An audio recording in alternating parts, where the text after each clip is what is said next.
warahmatullahi wabarakatuh. Nama saya Nurhidayah Binti Mohamad dari program Bioinformatik. Tajuk saya pada hari ini adalah ada apa dengan khinzir. Okay. Kenapa khinzir itu haram? Saya bahagikan kepada dua, iaitu dari segi Islam dan saintifik. Dari segi Islam, Allah telah melarang kita melalui dalam Al-Quran. Sebenarnya ada banyak surah yang mengatakan bahawa babi itu diharamkan, tapi saya ambil 4 saja, iaitu surah Al-Ma'idah, Al-Baqarah, Al-An'am dan Al-Nahl. Saya ambil satu contoh surah, iaitu surah Al-Baqarah ayat 173 yang bermaksud, sesungguhnya Allah hanya mengharamkan kepada kamu memakan bangkai dan darah dan daging babi dan binatang-binatang yang disembelih tidak kerana Allah, maka sesiapa terpaksa memakannya kerana darurat, sedang ia tidak mengingininya dan tidak pula melampaui batas pada kadar benda yang dimakan itu, maka tidaklah ia berdosa. Sesungguhnya Allah Maha Pengampun lagi Maha Mengasihani. Okey, secara umum kita tahu bahawa babi adalah haiwan yang kotor. Yang pertama, babi merupakan pemakan bangkai. Hal ini kerana babi makan semua jenis makanan, termasuklah najisnya sendiri, najis manusia dan bangkai-bangkai haiwan yang lain. Seterusnya, babi adalah haiwan yang cepat menyerap toksin kerana babi mempunyai sedikit kelenjar peluh. Jadi, dia tidak boleh membuang ke semua sekali toksin makanan yang dia dah makan. Sebagai contoh, ia hanya mengeluarkan 2% asid urik, manakala 98% lagi akan tersimpan di dalam, akan terserap di dalam dagingnya. Yang ketiga, daging babi ini mudah dikerumuni oleh ulat dan serangga. Jika dibandingkan dengan daging-daging haiwan yang lain, apabila dibiarkan, daging babi akan paling cepat dikerumuni oleh ulat dan serangga. Yang keempat, daging babi ini mengambil masa 4 jam untuk mencerna makanan. Hal ini kerana babi mempunyai satu sahaja perut jika dibandingkan dengan lembu. Lembu mempunyai 4 perut, jadi lembu mengambil masa 24 jam untuk mencerna makanan dan ia mampu membuang semua toksik-toksik yang terdapat dalam makanannya, tidak seperti babi. Jadi babi tidak boleh membuang ke semua toksik yang ada dalam makanan dia.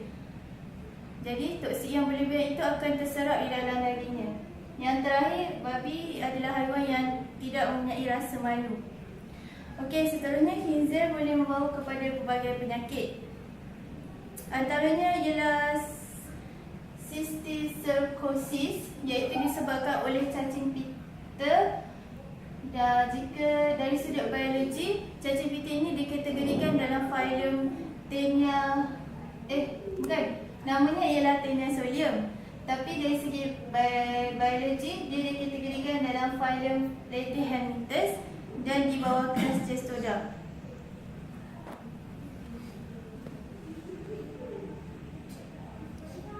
Bagaimana cacing ini boleh membiak dan menyebabkan penyakit cysticercosis itu terhadap manusia? Yang pertama ialah larva cacing pita itu akan masuk ke dalam badan manusia dan akan melekatkan dirinya ke lapisan usus kecil manusia dan dia akan membentuk sistersi.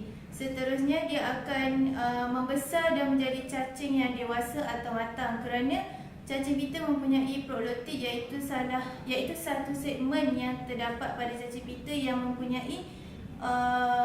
mempunyai organ pembiakan untuk cacing tersebut menjadi dewasa. Sekiranya cacing ini terjumpa di otak manusia, dia akan menyebabkan terjadinya penyakit neurocysticercosis. Contohnya seperti ini. Baiklah, penyakit yang seterusnya adalah trichinosis. Penyakit ini disebabkan oleh cacing trichina, iaitu di bawah filum Nematoda. Cacing ini ditemui di daging khinzir. Dengan arti kata lain, apabila manusia yang makan daging khinzir secara mentah akan mendapat penyakit ini. Penyakit ini, manusia boleh mendapat penyakit ini apabila cacing tersebut menyerap ke dalam usus kecil manusia dan menjadi matang selepas 1 atau 2 hari.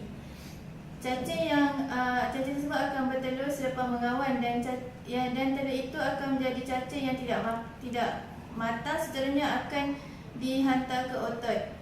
Jadi pada manusia yang terdapat cacing ini akan menjangkiti penyakit trichinosis ini. Okey, penyakit yang seterusnya adalah ini adalah video macam mana cacing tu boleh merebak ke dalam badan manusia. The monsters inside me.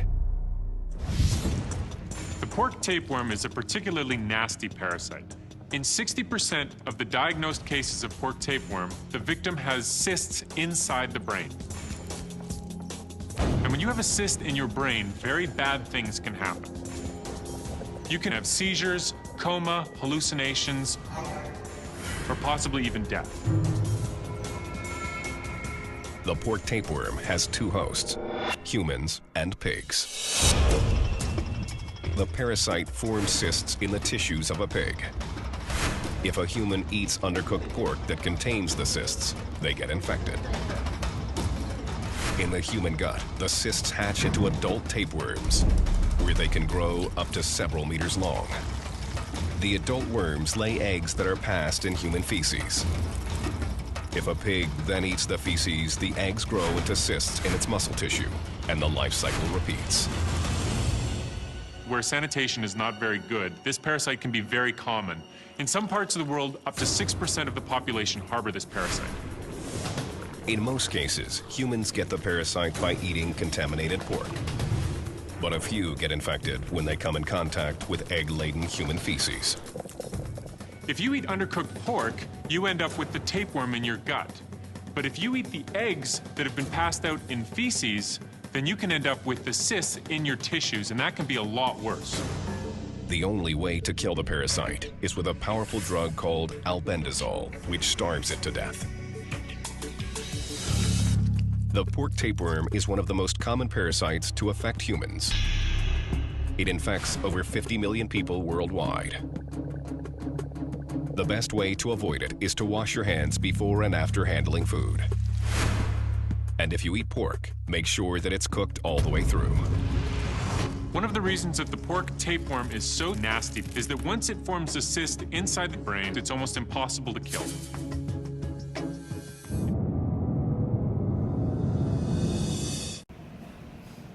Hinza juga adalah penyebar virus. Terdapat satu sistem di kerongkong babi yang membolehkan pelbagai virus berkumpul di dalamnya dan ianya amat berbahaya kepada sistem badan manusia. Dengan arti kata lain, babi ini digelarkan sebagai mixing vessel atau bahtera pengumpulan pelbagai kuman. Ini kerana babi tidak mempunyai leher untuk disembelih. Jadi segala kuman dan darah yang terdapat dalam badan babi tersebut tidak dapat dikeluarkan. Menurut ajaran Islam, dan darah binatang adalah najis. Faktor ini yang menyebabkan berkumpulnya virus di leher babi sebagaimana pendapat saintis tersebut. Okey.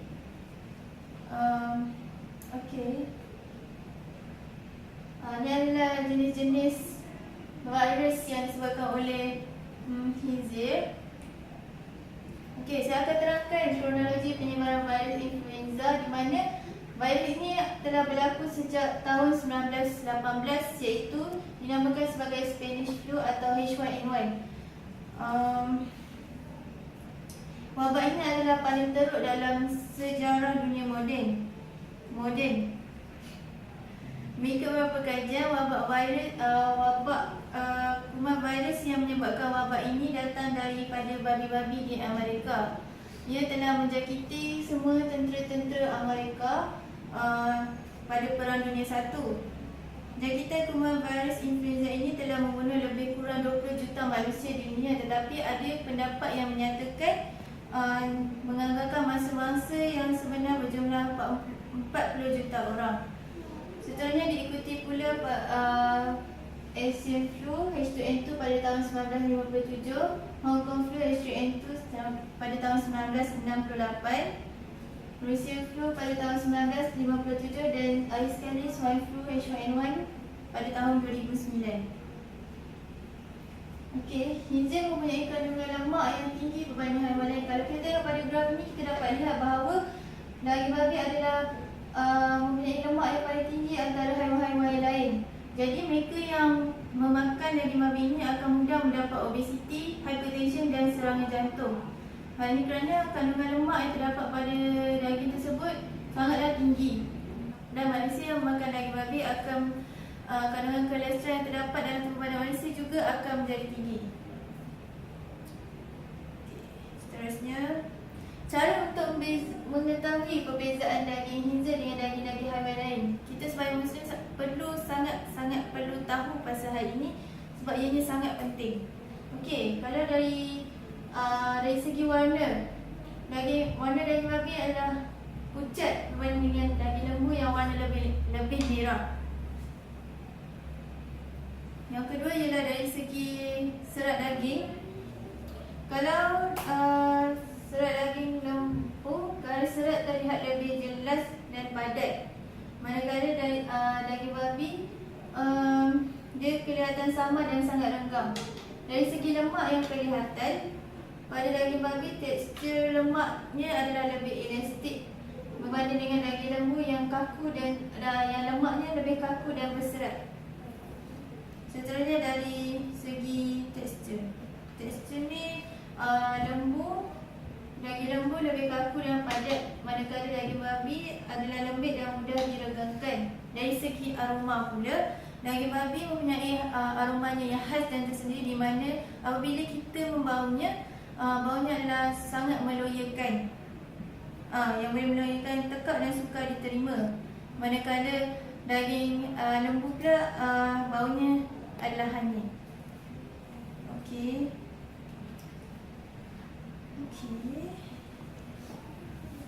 Selain daripada itu, kita perlu tahu cara untuk mengetahui produk-produk yang kita gunakan itu adalah bersumberkan dari babi ataupun tidak. Yang pertama adalah dari segi berus lukisan, cat atau untuk kegunaan kosmetik. Kalau kita tengok daripada berus tersebut, bulu tersebut adalah keras dan terdapat cabang pada hujungnya. Macam ni. Okey. Macam ni. Terdapat cabang pada hujungnya. Seterusnya adalah dari segi barangan kulit seperti kasut, tali pinggang, beg dan beg tangan. Kalau kita lihat dari kulitnya akan terdapat tumpukan bintik-bintik segitiga, petanda ianya adalah kulit babi. Ada bentuk bintik-bintik segitiga. Kita juga perlu baca label bahan-bahan pada setiap barang atau produk makanan yang dibeli. Sebagai contoh, gelatin, organic rice, animal, vegetable shortening dan sebagainya. Jadi kita perlulah sentiasa berhati-hati dan berwaspada pada setiap barangan yang kita beli. Sekian.